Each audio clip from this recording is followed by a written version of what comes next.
राज्य सरकारकडून कार्यालय नगरपरिषद हिंगणघाट यांना स्वच्छ भारत अभियानाअंतर्गत प्राप्त 2 जेटिंग मशीनचा लोकार्पण सोहळा आज हिंगणघाट येथील आंबेडकर चौक येथे नामदार राज्यमंत्री महाराष्ट्र शासन वर्धा जिल्हा पालकमंत्री डॉक्टर पंकज भोयर यांच्या हस्ते संपन्न झाला।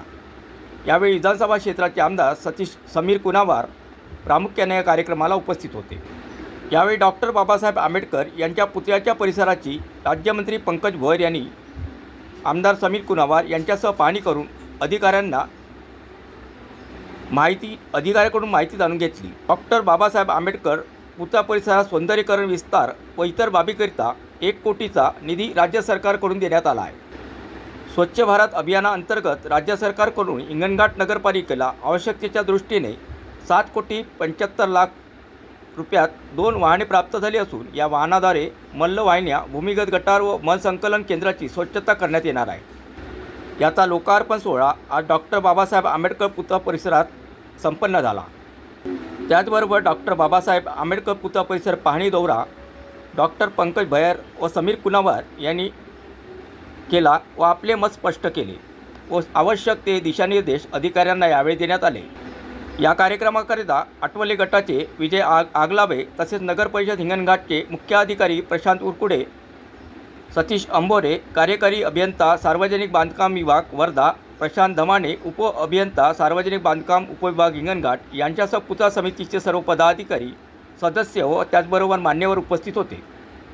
नवनवीन बातम्यांचा खजिना पाहण्यासाठी लाईक करा, शेअर करा आणि चॅनलला सबस्क्राइब करा। त्या निमित्ताने या ठिकाणी उपस्थित असलेले आपल्या हिंगणघाट विधानसभेचे कार्यसम्राट आमदार, आमचे विधानमंडळातले सहकारी सन्मान्य समीरजी कुनावार, वर्धेवरून विशेष करून आज ही पाहणी करण्याकरता माझ्यासोबत आलेले RPIचे जिल्ह्याचे अध्यक्ष आमचे मोठे बंधू सन्मान्य विजयराव आगलावे आणि या ठिकाणी उपस्थित असलेले सर्व बंधू भगिनी, आपल्या सर्वांना जय भीम। हिंगणघाट समुद्रपूर विधानसभा क्षेत्राच्या विकासाकरिता सदैव समीर कुनावार मागच्या 10 ते 11 वर्षापासून सतत झटत राहिलेले आहे। हे करत असताना विकास हा सर्व घटकांचा झाला पाहिजे हा विचार लक्षात घेऊन जे मागच्या एवढ्या वर्षात कोणी करू शकलं नाही। कारण आपण जर का बघितलं तर पुतळ्याची स्थापना ही 1978 95 आणि सार्वजनिक बांधकाम विभाग 78 सांगते। इतकं जुना असताना त्याच्यानंतर त्याची व्यवस्थित देखभाल किंवा त्याच्यामध्ये काही कमजोरी निर्माण झाली ही बाब पुतळा समितीचे सर्व सदस्य आणि इतर नागरिकांनी जेव्हा समीर भाऊच्या मागे त्यांना समीर भाऊनं सांगितले, त्यांनी तातडीने त्याची दखल घेतली आणि जिल्हाधिकाऱ्यांकडे प्रस्ताव दिला। त्या संदर्भात काही ज्या मान्यता प्राप्त करायच्या, त्या परवानग्या प्राप्त करायच्या होत्या, त्या अथॉरिटीकडून परवानग्या प्राप्त झालेल्या आहेत आणि जिल्हा नियोजन समितीमधून त्याला 1 कोटी रुपयाची तरतूद समीर कुनावार यांच्या पाठपुरावा आपण त्या ठिकाणी पूर्ण केली। आज आनंदाची गोष्ट म्हणजे अशी आहे की ज्यांनी भारताची राज्यघटना लिहिली, ज्यांच्या संविधानावर आपला संपूर्ण भारत देश चालतो, त्या बाबासाहेबांच्या पुतळ्याचं सौंदर्यीकरण त्याच्यासोबत ह्या परिसराचं सौंदर्यीकरण करण्याचं काम या ठिकाणी हातात घेण्यात आलेलं आहे।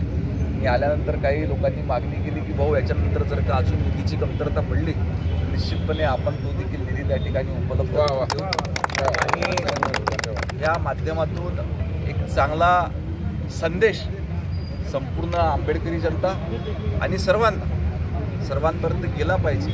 जो मार्ग आपल्याला बाबासाहेबांनी दाखवला होता त्या मार्गक्रमण आपण सर्वांनी त्या ठिकाणी केलं पाहिजे। मी आपल्या सर्वांना मनपूर्वक शुभेच्छा देतो। हिंगणघाट समुद्रपूर विधानसभा क्षेत्राच्या विकासाकरता त्याच पद्धतीनं इतर जे काही विकास कामं असो त्याच्याकरता सदैव आपल्यासोबत राहील याची ग्वाही देतो। अधिकाऱ्यांना सूचना देतो, हे काम अतिशय महत्त्वपूर्ण आहे, याची तातडीने दखल घेऊन अतिशय चांगल्या पद्धतीनं नियोजन पद्धतीनं हे काम वेळेच्या आतमध्ये, कारण अनेक लाखो लोकांच्या भावना या ठिकाणी जुळलेल्या असतात, वेळेच्या आतमध्ये आणि अतिशय चांगल्या पद्धतीचं काम या ठिकाणी करण्यात यावं। धन्यवाद।